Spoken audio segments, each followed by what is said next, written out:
James Carpenter with Country Living. Welcome to my channel and thank you for watching my videos. Now I want to give you a little bit of an idea of what we're going to do here.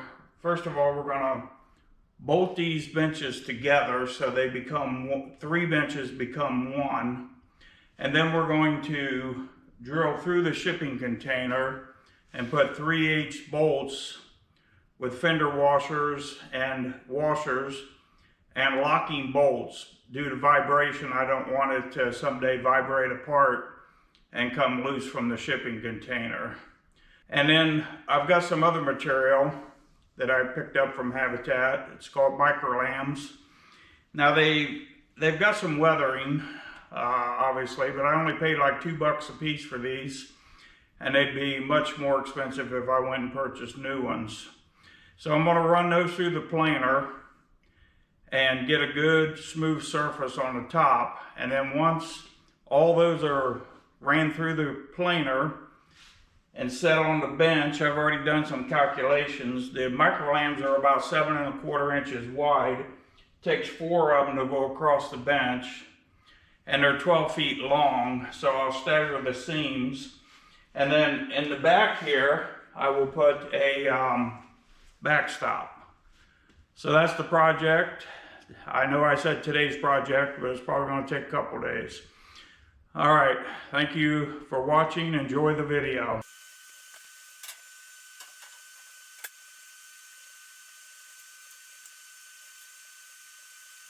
Drilling through the metal plate and installing 3/8 bolts with locking nuts. And what that does is that ties those two legs together from one bench to the other, making them one.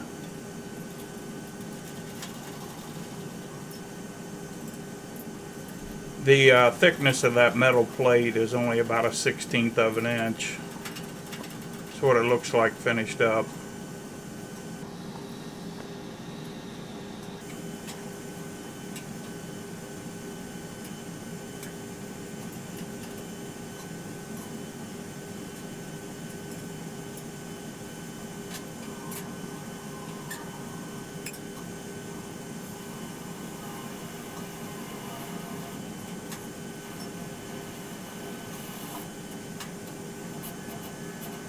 Those pictures earlier where it was bolted to the wall, I had to use an angle iron bracket to bolt to the bench and then bolt to the container.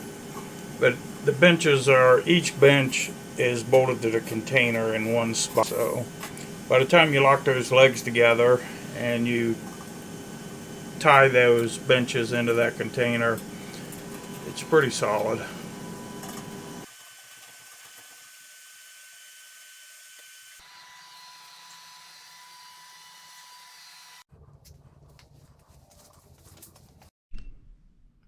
Okay, so I've removed all the drawers one at a time, and this is the roller that's on the drawer.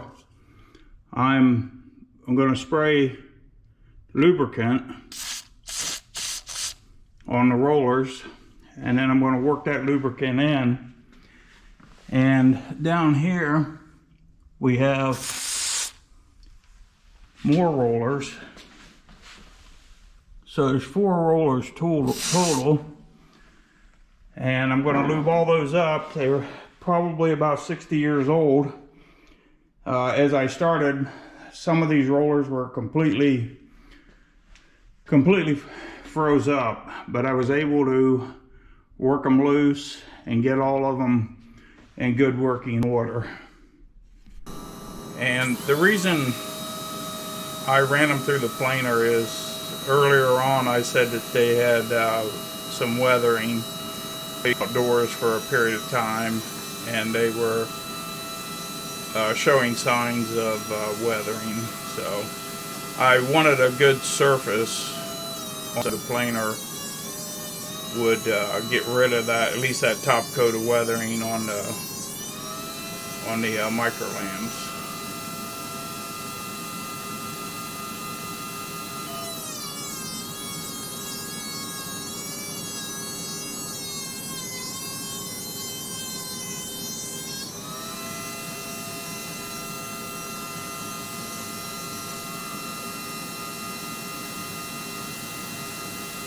I was looking at my Google Analytics, and majority of my viewers are 55 years or older. I don't have too many young people watching my videos. The only concern I have is occasionally or typically older people aren't as computer savvy as the younger generation. So if you are watching my videos and you don't quite understand how to subscribe to the channel, then I would suggest maybe one of your children or one of your grandchildren could show you the proper way to subscribe to the channel.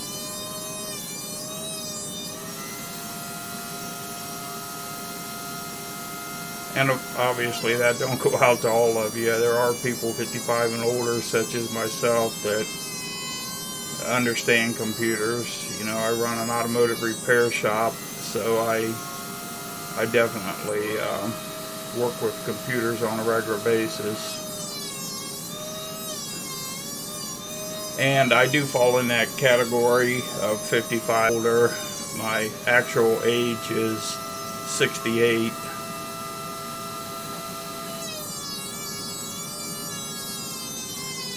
This garage I'm in right now is a building that my dad and I built back in 1973, and obviously it's passed at some point.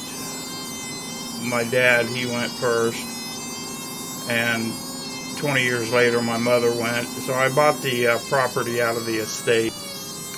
And my dad really never did anything with the barn, so it was just a shell, had some stuff stored in it. I got cleaned all that out. And I'm fascinated with shipping containers, so I incorporated a shipping container into the pole barn and did a remodel on the whole thing. And so what you'll see in future videos is I'm making this garage my garage, because the automotive shop is just not the same. It's a really nice garage, but I've got people working in there, and over the years my toolboxes, they've borrowed tools out of my toolbox, lost the tools, and I just want all my stuff in one location.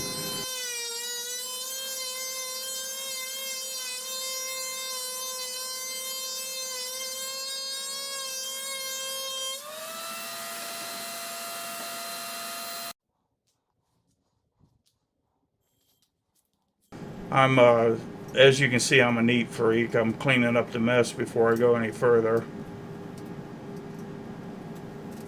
I don't like working around clutter and or messes such as you see here.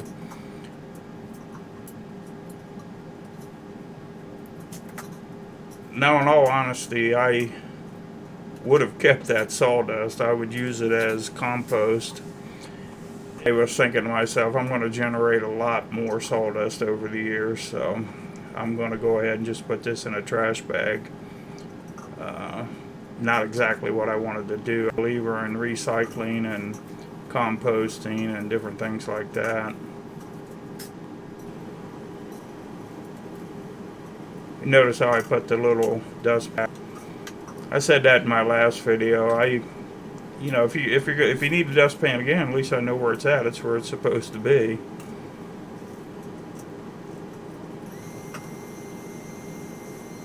Shop back, I'll get the rest of the small stuff.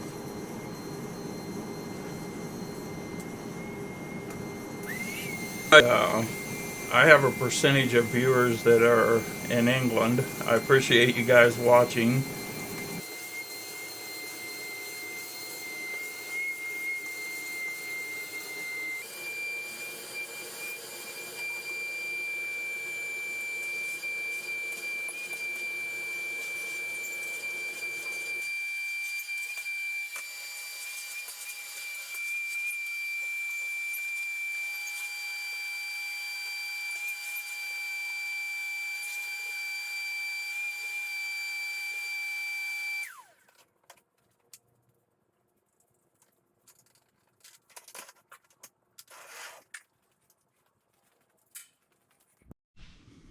All right, that's what the wood looks like on the bench. I just set it up there to have a place to put it. What I'm going to do here is I'm going to take all these microlambs and square the ends up. But in this particular situation, I'm cutting a short piece for the end of the bench there.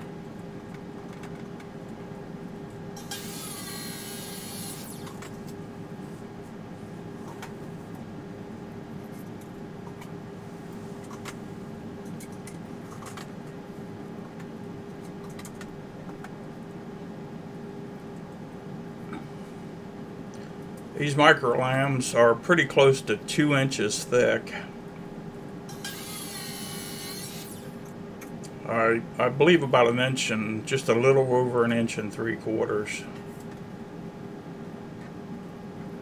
And if you don't know what a microlamb is, it's basically plywood that has been glued together.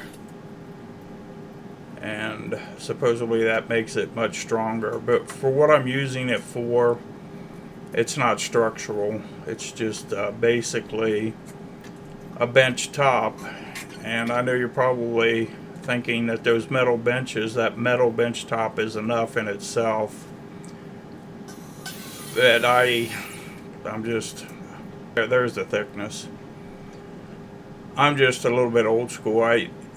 Regardless of what I build or what I do, it's always done stronger, or I don't know, I guess stronger, or yeah, beefier than it needs to be. So you can see the metal benches there. Obviously you could work right off of that. By the time you put an inch and 3/4 plywood top on that, you've really got a structure.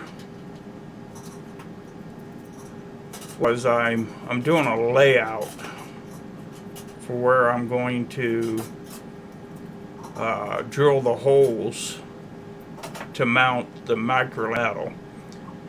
Now, unfortunately, between the drawers and the way the benches end up at the end on the other side of each, there's no way to put fasteners in there. So the only real section to put fasteners is between the drawers. 2 3/8 lag bolts in each board on each table.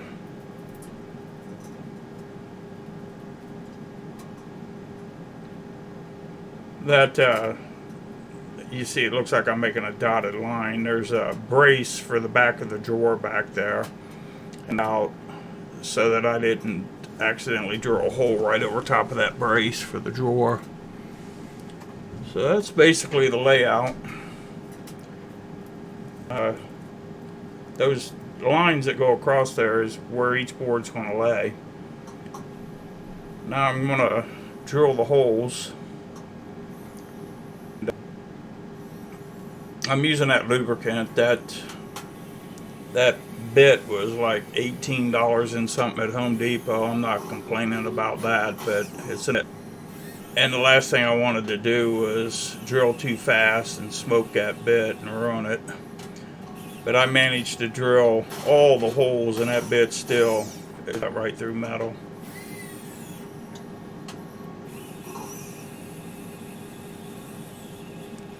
Notice how I'm leaning on that drill. I'm putting all my upper body on pushing. It's almost like the human drill press.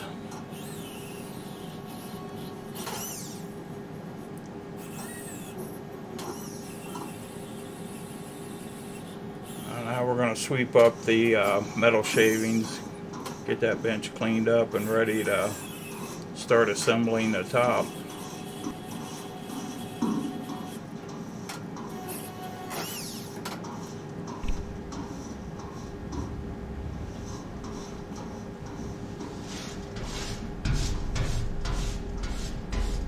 Here's a close-up of the metal shavings.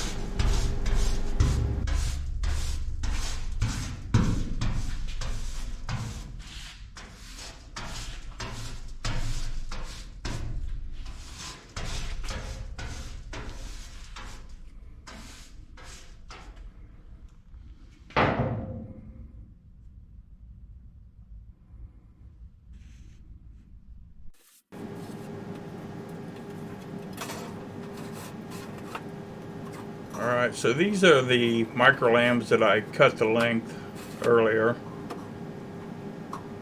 I'm getting those in place.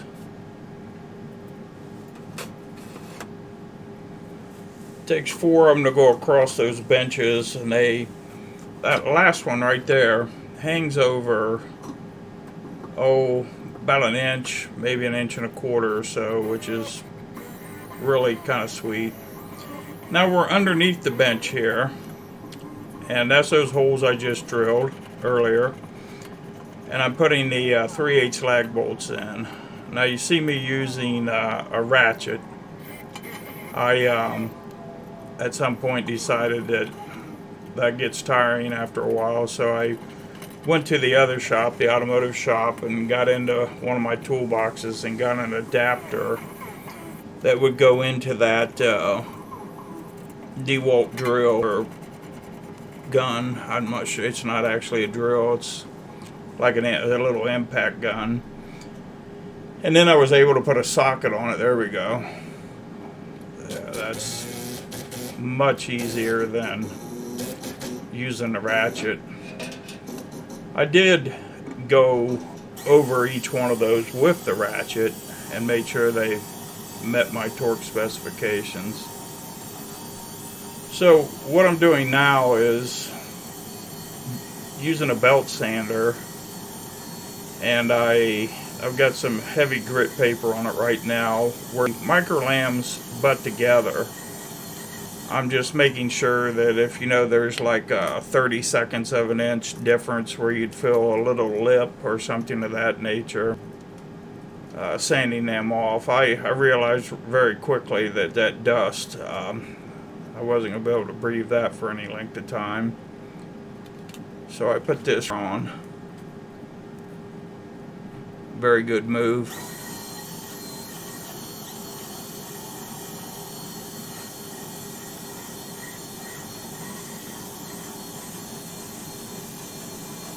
I was thinking to myself, I need a belt sander. And go to Home Depot or Lowe's or somewhere and buy one. And then I got to thinking, up there in the automotive shop, I've got a bunch of tools that I've had for years. And obviously, so many tools that I have forgotten what I've got. So I took about a half hour, and I went through the back room of the automotive shop, and I gathered up all the tools that I had up there. Not the small wrenches and that. I'll use the forks on the tractor and bring them down.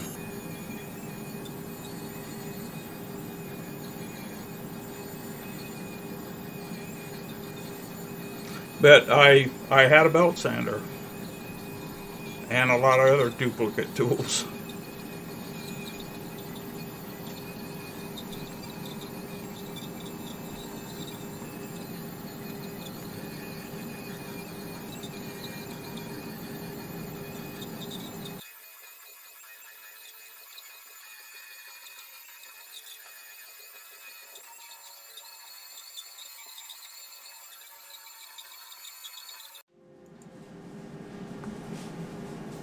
What we have here is linseed oil. We're going to treat the bench with the linseed oil. Before we do that, we're going to blow the dust off the bench and out of the cracks. Get it nice and clean so we don't have contamination in our application.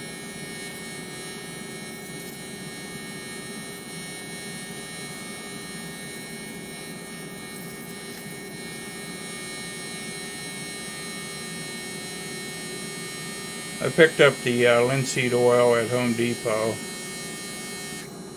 Now that brush I'm using is from Habitat, and I've priced brushes at Home Depot, and they're not cheap. That's kind of an unusual brush. For some reason the end of it's angled, but that doesn't matter to me. It still works for what I want to do. But I've got very little cost in all the brushes I bought in bulk, and I have quite a few of those actually. And I've got some 4-inch ones that I could have used. I actually thought about that after I got started with this littler brush. But the little brush is doing just fine. I'm putting that on a little bit thick. I watched a YouTube video on it this morning before I started this. And the guy that did the video was probably prepping his wood for furniture. And this is basically a workbench that's just going to get greasy and dirty anyhow. So I'm leaving out one of the steps that he had in his video. And that would be to apply the linseed oil, let it cure for about 15-20 minutes, and then wipe it off with a rag. I decided that I'm just going to put a good heavy coat on and come back tomorrow and see what it looks like. Okay, it's the next day, and linseed oil that I put on heavy yesterday all soaked into the wood. And obviously I talked about not wiping any of it off. I'm glad I didn't do that. I would have been wasting materials. But it's all nice and dry. Today I'm going to put another coat on and let it dry overnight. Let me give you a close-up view.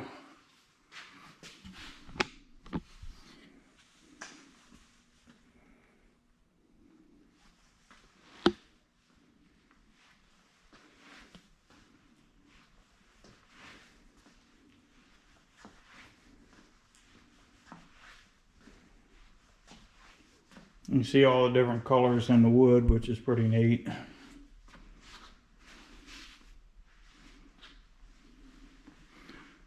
So, let's get started.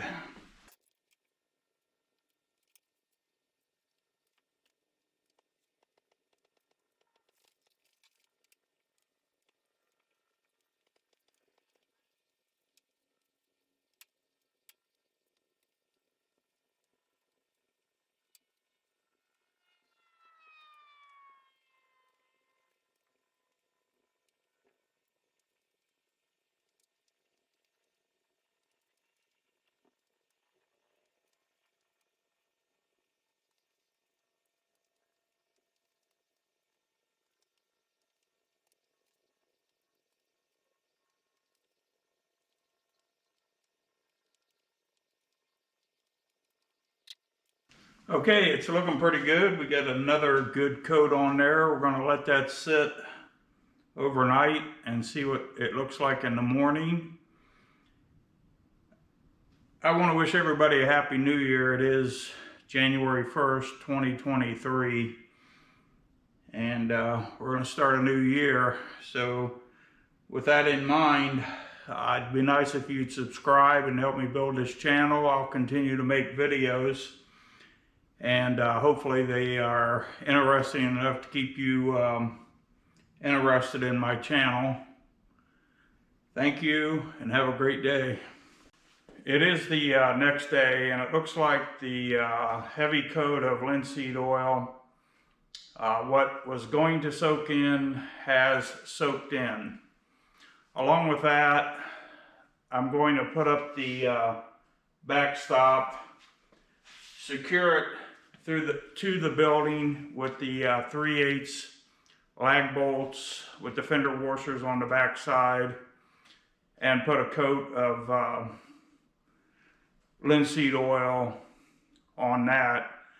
And then I'm going to call this project complete to this point.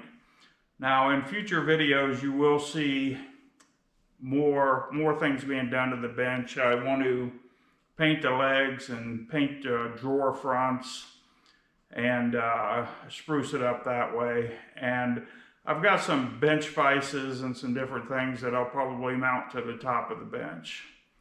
So join me in future videos to see how that turns out. Thank you. I appreciate you watching my videos. We'll wind this up with that last little bit of footage, and I'll see you on the next one.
All right, the bench is pretty much complete. I know the one thing you didn't see me do is put them 3/8 slag bolts in the back of the backsplash, which I will do that later, but I'm running out of time today, and I wanted to get this video released, but that's just a matter of drilling some holes into the micro lambs and using that impact gun to run them 3/8 lag bolts in. But this is the finished product. All 6 drawers overhauled, working great.